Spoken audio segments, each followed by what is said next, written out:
both Tatum Bethune and D. Winters in Sunday's game after? I thought they did a good job. You know, they were running around hitting. Obviously, there was a couple plays I think we all we wish we had back, but overall, for Tatum, I think he did a nice job, and I think it'll be even better this week after having an entire week of practice. No, you're good. Tatum was saying it's important for him to be himself and not try to be Fred. What's Tatum's leadership style like? He does. No, you know, I think comparing people is always dangerous, right? Or trying to find parallels. Fred's his own man. Just like when Fred took over, God, was it in 2018? He was after having a string of Navarro Bowman and Patrick Willis. It's Tatum's opportunity to go run the defense and run the show, and Tatum just needs to be Tatum. He doesn't have to make any plays that are spectacular. He just needs to make his play, and as he gets reps and he gets comfortable. A lot of people got to remember he's only in his second year. You can really call him a rookie because he didn't get much playing time last year. He's just got to bank these reps, see the game, and again, the more he gets reps, the more he sees, the faster he'll get. Both how close you are to Fred, and the fact that he's never hurt. This has never been that guy. How has this one hit you? It does for Fred. You know, like. He's a Hall of Famer, first ballot, period, and he still has so many more years left in the tank, and for it to kind of for this season to end the way it did, just shameful, but at the same time, you know, I know we all know Fred. He's probably gunning to see if he can make it back for a playoff run. So it's you know, he's in great spirits. Surgery went great. He's going to be around the building, I'm sure the entire time, but. I hurt more for Fred than anything else. A couple questions. One about Fred. How challenging is it to kind of make sure that the defense doesn't drop off with someone like Fred not out there? And then the other question, after you answer that one, Tatum Bethune, what is it that you saw in him that, you know, solidified him in your mind as the right next man up to fill this position in Fred's absence? For sure.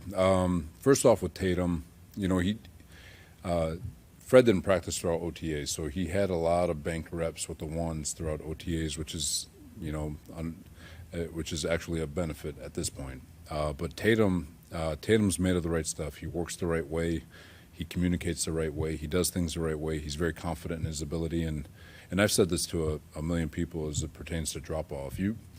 I dare any of you to go to Tatum and say, well, you're a backup, so I expected it. Tatum doesn't see that. His teammates don't see that. Every player in that locker room believes that they can start and they can play at a high level. They just need an opportunity to do so. And this is now Tatum's opportunity.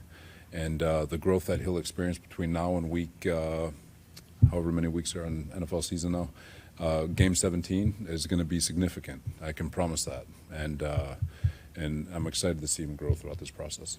Makes someone a good fit to play middle linebacker in your career? Their ability to communicate. You know, we've kind of narrowed it down. Back when I first got in the league, the Sam backer was like 240 long, at the edge. Will linebacker was kind of smaller and fast, and the Mike linebacker was kind of in between. I believe it was 2019 when we shifted the profile to just they're all the same guy. Whoever speaks and communicates the best is the Mike linebacker, and so in this case, Tatum is next up. You guys have made some clutch plays on defense to finish off some wins, but are you racking your brain trying to figure out how to get more production out of the pass rush and the secondary? We're always, you know, it's been obviously frustrating because I feel like we've had our opportunities to get some hands on some footballs and get some interceptions. It's just been feels like one of those years, but they come in bunches. But as far as the pass rush is concerned and coverage is concerned, we're always trying to find ways to do it. Thought we did a good job for the most part against Tampa. You know, we had the 3rd and 14, and Baker's been doing it to everybody, getting out of the pocket. We picked up a sack. You know, so but to answer your question, we're always trying to find ways, for sure. Go back to Tampa and just explain what happened on the play where you didn't have the right defensive end in. Yeah. From a communication standpoint, between special teams and getting guys out on the field, like I said, shameful that it happened that way from a communication standpoint, and So I'm always going to beat myself up off that because that starts with me. As young defenders played really well, I thought in the second half, but there were some busts. How do you get them to kind of play loose and fast at all gas, no brakes, but then still the attention to the details so you don't have those busts? The speed at which you want them to play is go. I don't care how, go fast. You're going to make a mistake, go fast doing it. The detail comes with reps. And, so with these young guys, the last thing you want to do is cripple them. The beauty of them is that they're explosive, they're fast, they're hungry, it's a race to be the first to the ball. So you don't want to pull back on that. It is so to answer the first part, it is full go 100%. And you just stay on the details and you just keep coaching it and coaching it and coaching it. And eventually all the little things that are happening from a mistake standpoint that cost you, whether they cost you touchdowns or explosive plays, like a couple did in the game, you trust that if they just keep the mindset, keep that full speed mentality, and stay attentive to the details, eventually those will cancel out. I have a follow-up to that. The rookies, obviously, a lot has been expected of them this whole time.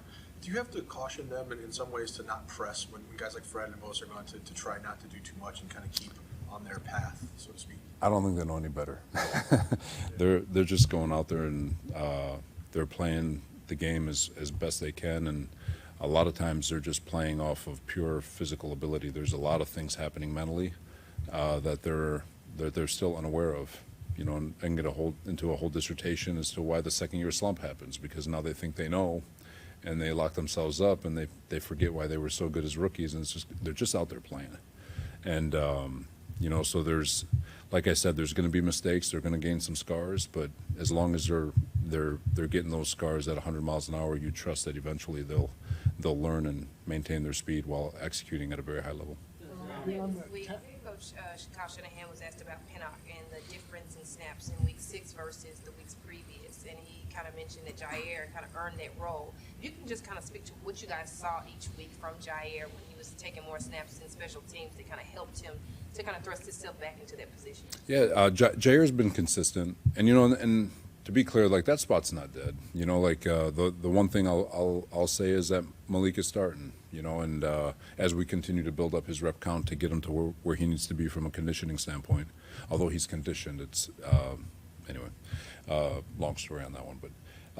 But as Malik transitions into getting every single snap, that is the one common denominator in that he'll be starting. On the other side, Tig's done a really nice job throughout training camp and throughout the first 3 weeks of the season, giving himself the ability to step in there and earn the trust of his teammates and his coaches, and now he's got an opportunity to shut the door at that free safety spot. But and it's nothing against Siegel or Pinnock.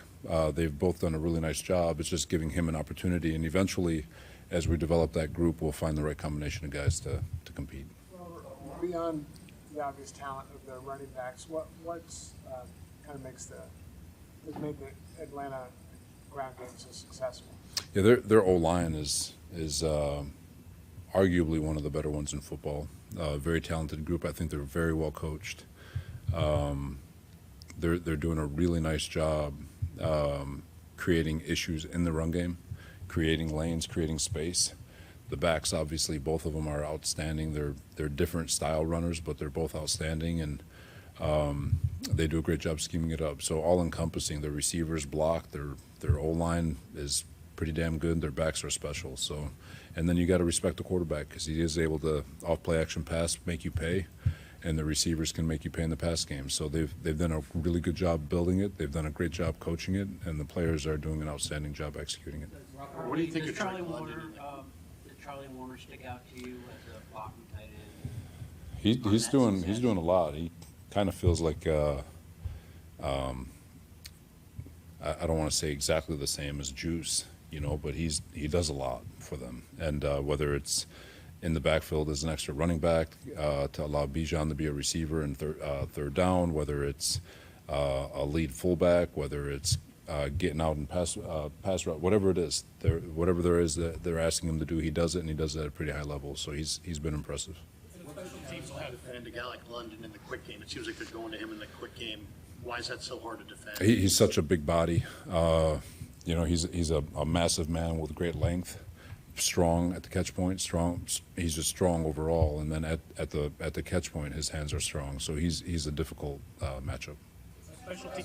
Is Fred Warner's really, his leadership obviously is very strong. Is part of it was speaking after game to the team. Does that carry over and does it linger? Does it continue on even in his absence? Yeah, because I think he'll be around the locker room. He's not. I texted him the other day. I was like, "You ain't dead, you know. Like, you can come still hang out, grab a cup of coffee, and shoot the shit." But no, he's Fred's special, and like I said, it's unfortunate, but it's someone else's time, and it's their opportunity, and really looking forward to seeing all these guys grow in their roles. We can do one more. You've been trying. The special teams will have a lot to do with it, but is there an opportunity for Nick Martin now that there's a spot that's Yeah, no, and Nick's had a great week of practice so far. It's only been 2 days. Hopefully he finishes it off strong tomorrow, but I thought today was outstanding without looking at the tape. Flashed in one-on-ones, flashed on special teams, and he flashed on team defense. So he, again, continued to grow, continue to find ways to get better, and see if he can carve out a role for himself. All right, ready to roll. Impressions of Kendrick Bourne and the strides he's made since he's been here this year? Yeah, kind of the same things we've been saying. He's real impressive. You know, the way how much he's playing, given how short a time he's been here, and he's been kind of forced into that role because of the injuries. He's just super competitive. He's making plays. It's not perfect. There's stuff he's got to clean up every week, but he's totally like bought in, and he's just getting better. He's learning, and he's competing, and it's showing up on the field on Sunday. And so he's been a huge contributor for us, and just, you know, really cool to see that, and happy to see him keep getting better. Holberg's defense, you pretty much know what you're going to get. He's going to play a lot of man, and he's going to bring a lot of pressure, and that's what the numbers say. What does it look like when you watch it? Yeah, they play man. They definitely bring a lot of pressure, but then they have their shell coverages, and they mix it up, and it's really, really good defense. It's very sound. They're really athletic and young, and they play with a lot of passion, and they make plays, and it's everything's tied together.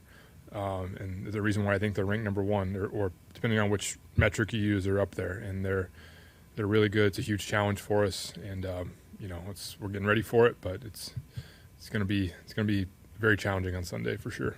I know you go into each week wanting to put points up on the board, but just wondering if, given the state of the defense, losing two cornerstones in Bosa and Fred Warner, is there any added emphasis, any added pressure to kind of score more, take more advantage of the red zone possessions? You know, it's not added pressure. I mean, yeah, we always want to score more. It doesn't matter what's going on the defensive side of the ball. We got to do our job. I think if you start thinking about anything other than that, that's when you kind of get distracted from that goal. So I think our goal is to continue to get better. We want to score more points. We want to be more efficient, and, you know, keep believing in what the defense is doing and just play our game. So. I was kind of lamenting yesterday the lack of explosive plays that you guys, the numbers would suggest that as well. What have you seen in terms of not being able to get those as often as you have in the past, and how can you kind of get there? I think it's harder in general to get explosives in the league now, the way defenses play. I think, you know, people are so, you know, it's such an emphasis on defensive football to just limit explosives. So that's a big part of it.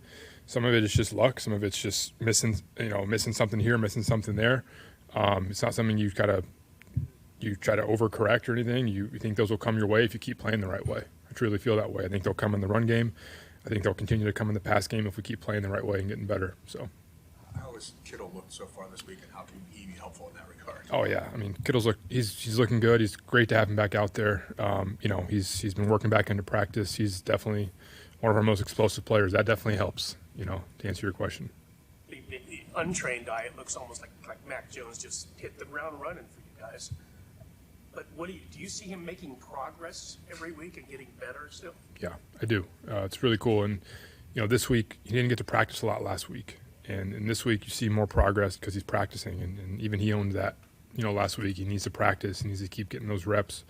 He gets better every week, in my opinion. He gets more comfortable with kind of our operation, our offense. He gets more confident. So it's cool to see a player ascend that way and just continue to grow. Watkins had a good camp for you guys and then had a couple big injuries, and he's working his way back. Yep. How much would you like to introduce him into this, you know, into your offense from scrimmage? Definitely. We'd love to. You know, he just got back this week. You know, we got to kind of see where he's at physically and work him back in. you know, and then it's a slow progression, and we would love to get him out there on the field and contributing for us. And he's a guy we really liked in the offseason. We liked how much he got better. The setbacks happen, but he's got to continue to push himself, kind of where Ricky was last year, where you got to grow and you got to keep pushing yourself and practicing hard, and you know, eventually your time will come. So. Similar with Jordan James, what does he need to do to kind of get himself into the mix too? Yeah, He had injuries also. It's the same. You know, you got to keep working. Jordan's been stacking some really good weeks here. He had the injuries in camp, but you know, this past month he's had really good practices, and he's a guy who's going to be ready to go when his number's called. You know, I mean, how things shake out on game day with the numbers and how many backs we dress, you know, that's things he can't control. But his time will come. I feel that, and he's practicing really well. And when his time does come, I'm excited about him. So. You haven't had Kittle. He's obviously a great all-around player, but you know, maybe you get a better appreciation when you don't have him. What would you say is the trait that you really do appreciate most about his game? Yeah. I mean, I think you mentioned the explosiveness. I think that's one thing. You know, when the ball's in his hands, his ability to separate from guys, George accounts for a lot of explosive plays in our offense just because of his athletic ability. But just how good he is in the run and pass game. He's not a guy that fits into a box. He does both equally very well, which means you don't have to take him off the field. You don't have to adjust what you're calling because he's in the game. He can protect, he can block the run game, and he's an elite, passing game guy. And so I think you definitely miss that. You miss a tool like that when he's not out there, and when he's out there, we really appreciate it. So, yeah. Kind of a random question, but both Brock and Mac wear the wristband with the play sheet on Yep. it. And what are kind of the pros and cons of doing that, and why do you guys like to go that way? Yeah, I mean, it's definitely not we don't do it in the off season. We don't wear the wristband because we want guys getting used to hearing calls and then being able to paint a picture in their head of what we're calling, and whether it's the formation, protection, run game, whatever. We want guys to just get comfortable with the verbiage. When you get into the season, you start to talk about a lot more, you know, checks in our CAN system. You start to talk about more motions and different formations and getting guys lined up in a certain spot, and the wristband kind of takes care of that. And so I guess what I'm saying is the verbiage picks up once you get in season, and the wristband can be necessary for that, you know, especially for Kyle to call a play that's very verbose, and then the quarterback to have to call it again. It just takes time. So for us to just tell them, look at the wristband, look at this number, it saves us time, and it can get everyone kind of in the right spot. So I think it's just a necessary thing. I think a lot of people are using it now. So You guys kind of to set a base in the off season, and then you can build off of that. totally. Yeah, in the offseason, we want guys listening and learning and being able to recall, you know, you hear it and you recall it and you can communicate it in the huddle. We still do that. Not every play we have is wristbanded. You know, Kyle's still calling a lot of plays to the quarterback, but in the offseason, we want to train him to hear and then to be able to regurgitate it back to the offense. So. Tom just has had a great couple of weeks here. Did you see that potential in him this summer? And what has been the key for him outside of opportunity to kind of unlock what he's been able to do? I mean, yeah, we've always been excited about Jake and what he's been able to do in the pass game. As you know, in the off season, we really like those skill sets. We needed him to grow in the run game, and when George went out and he kind of stepped into that pass game role, we loved how he was producing. But it's been cool to see him grow as a complete player. You know, what do I attribute that to? I think he's a guy who's taken advantage of every moment out there, and he gets better from it. You know, the moment's not too big for him. You know, he steps up when we need him to, and just a guy, the more he's out there, the better he gets. And, you know, we're real happy with where he's at. So he's a big contributor for us. You feel the chemistry between Mac Jones and Bourne right away at practice, and you see it now when you watch film of the plays? Yeah, I mean, you could tell just their relationship. They're real comfortable with each other, but you know, it took KB a little bit to kind of, you know, get caught up to speed just because he was so new to our offense, being away for so long. But you can tell those guys are, you know, they're locked in together and they have a great relationship. So yeah. But definitely felt like I needed to practice regardless of how it felt, and get the timing and everything down. So we feel good about it during the game. What's it been like having Kittle back this week? Good. George is awesome. Obviously, haven't gotten a lot of reps with him, but we have in a way too, just for me watching, being a fan from afar, and he's just great energy in the huddle, and like he's just George. I mean, you guys know him really well. He's not going to change whether it's practice or game day, so you know what you're going to get. I'm excited to see where he's at. Mac, people here who were here when Kendrick was here the first time have talked about like what a different guy he is. Same type of energy and humor, but he's more mature, like significantly more mature. Did you see any of that transformation in New England, or is this kind of the guy you've always known? I feel like I've heard and seen it all. So with KB, like I obviously watched him here. I didn't know him that well when he was in San Francisco, but I came in as a rookie and we were in OTAs or whatever, and it was COVID, but we were throwing on some practice field, and KB just comes out and he's got his chains on and he's just smiling and laughing. I'm like, this guy is pretty crazy, but he's just a great guy and like worked really hard, and he's just gone through such a reformation, like through his journey with Christ and everything too. And I just really lean on him as a good friend of mine, and really just love the guy, and he's one of my best friends. So really just happy we got to reconnect here, and we really want to keep going. Like, we're not satisfied with anything, and we want to keep building, and don't be complacent and work every day and earn it. From a distance, untrained eye, it looks like you pretty much hit the ground running here in terms of being able to perform right away. But do you feel that you're still ascending as far as the system and everything? Yeah, absolutely. Every day you're growing, you're learning. In this system, it's a lot. Every game plan's different, and I try to take it day by day, and each week's a new week for me, for everybody.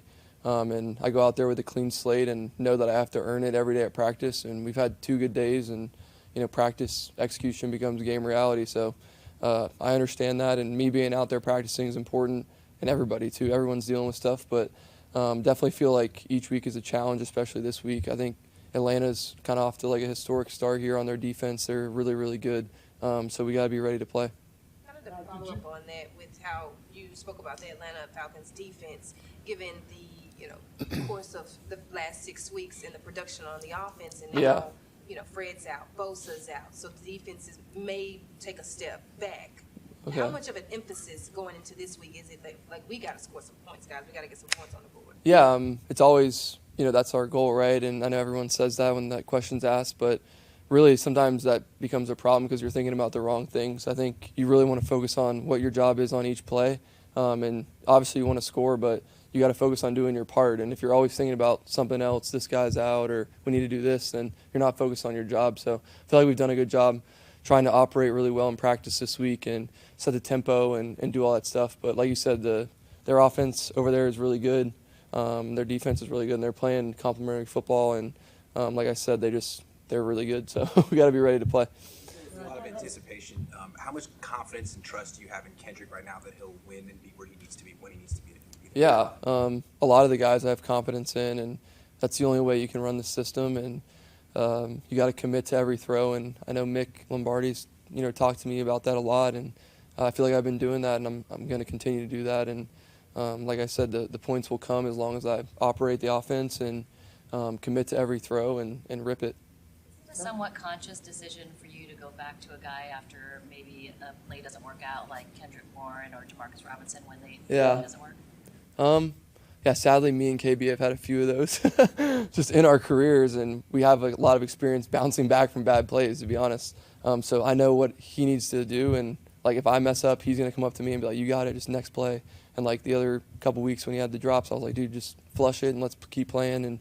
And same thing with D-Rob and everybody. I mean, I think they see that at practice, just the type of energy we need to play with. And football is not a perfect game, so there's going to be mistakes. And there's hopefully 60 to 70, sometimes 80 plays. So just because one play is bad, don't let it affect you. And I honestly felt like we did that well for the most part last game, and just the end wasn't how we wanted to finish. So everything in between was fine. It seems like by the end of these last 2 games, you've not been moving wonderfully. Thank you. Do you want to race? But is this the, obviously, I'll just ask the question. Is this the most physically taxing or challenging, stretch you've gone through in your football career? No. I mean, I think I started, 18 games as a rookie or whatever, and played every game, played every snap. So I'm going to be out there if I can, and I know my team needs me. So I put a lot into it in the off season, and it's really just mental toughness. So yeah, I definitely want to move around a little better, and I've been working on that, and I've had a chance to practice this week, so definitely feel like that'll help. What does it take to be good at a quarterback sneak? Very loaded question. I don't want to give away all the secrets, but there's definitely multiple things, and I've definitely studied it, which is something I've been coached, and it is an intricate play, but especially when you don't have like the tush push, there's different ways to do it when it's just you versus other people. So everyone has their own philosophies, and I don't know, I think it's cool that it's made a comeback in football like the past couple of years, and I do enjoy watching that play. I don't know, it's interesting. Do it and see how they do it. Yeah. He was really good at it. Was he? Yeah. It's nice. Yeah, I mean, I think he learned from like Tom and stuff, and Brady was really good at sneak. So like, I don't know, there's a lot of tape out there, and yeah, the quarterback sneak, if you can get it, you get a new set of downs. So it's great. You can practice. Yeah, you can study it too, and each team I've been on, it's been different philosophies about it. And some teams don't care about the quarterback sneak. If you get it, they're like, great, now you have to go get 60 more yards. So it's everyone has their philosophy, but I like quarterback sneak, and yeah. We had a question about the play sheet on the wrist. Yeah. Kubiak was saying that in the offseason he wants you to get a foundation where you don't wear it, and then they add it. Is that new to you? Have you used it much throughout your career? Do you like it? Dislike it? Oh, he said that? He told you guys that? Yeah. Oh, nice. Okay, so yeah, I can talk about it. But it is interesting. Like I've had to call plays without a wristband most of my career. So like you get the call in your helmet and it comes out, as the coach is saying it, and learn different ways to do that. And then obviously in the off season coming here, the long play calls, it really helped me visualize the plays and any quarterback. And it was a challenge, and I spent tons of hours on my phone, like recording and all that stuff. So it's a battle every week, and you just gotta, read the play off once you get into the season. So it's not as hard, but the key is visualizing the play and seeing it and reading it. And sometimes the words are really small, so you got to like get down there and read it. But I think it's a really good system that they have here, and every team has a different system. So it's kind of a tough question to answer. So you just, your voice memo, you say you're spitting plays out and then listening back to it? Yeah. A lot of guys do that too. So it's kind of a thing in the NFL. George Kittle said you have the mentality of a tight end. Is that Nice. It's a compliment. I think so. Yeah, George is awesome, but I don't know if I can do what he does. So. Personality of one. Oh, there you go. Yeah, I would say so. When you tear your hamstring, you don't really want to rush back into those things. I talked to some other guys who have had a similar injury before, and they're like, just take your time with it, because if you rush it and it happens again, that recovery just lasts. Then it's potentially season-ending. So, didn't want to force that one, and this week it just felt really good, and today felt better than yesterday.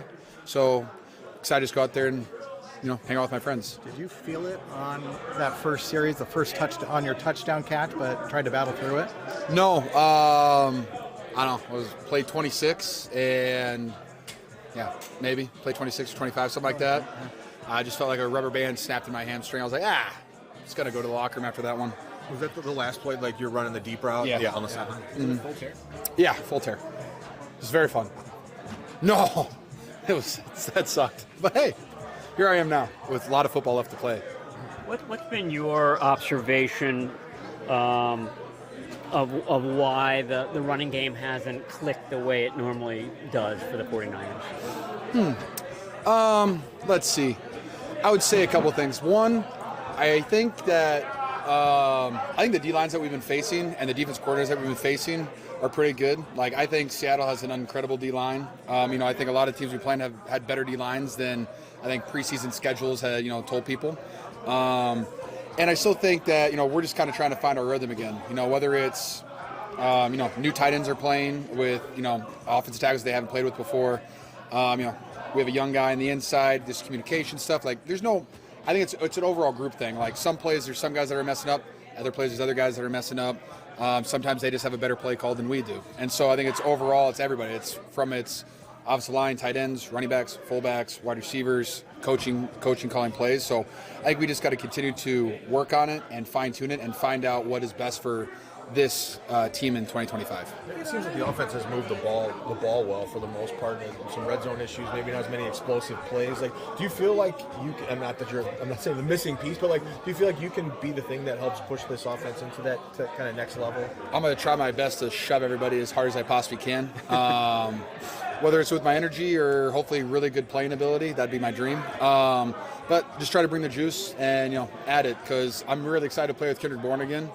And I think I'm really excited for whenever Ricky gets back, because I think us three will have some of the most fun together that you'll see on a football field, just with our vibes. And so whatever it is, I don't think our offense hasn't 100% figured it out yet, but we're 4-2. Mac Jones is playing a hell of a football. Our wide receivers are stepping up when they need to step up. Our guys are making plays when they need to step up. I know last week we lost, but overall, I think the team's playing well, and I don't think we've really found out, who exactly we are yet. Besides gritty, and we like to hit people, which I can work with that. Speaking of Mac, what have been your impressions of watching Mac? You didn't have much experience with him through camp, right? Because he would be 2 and you'd be 1. No. My first observation of Mac, besides staring at him right now, I think he's absolutely hilarious. I think he has the personality of a tight end. He's just kind of funny, goes with the flow, and you can tell that he loves football. You look good, Mac. Shirtless currently right now.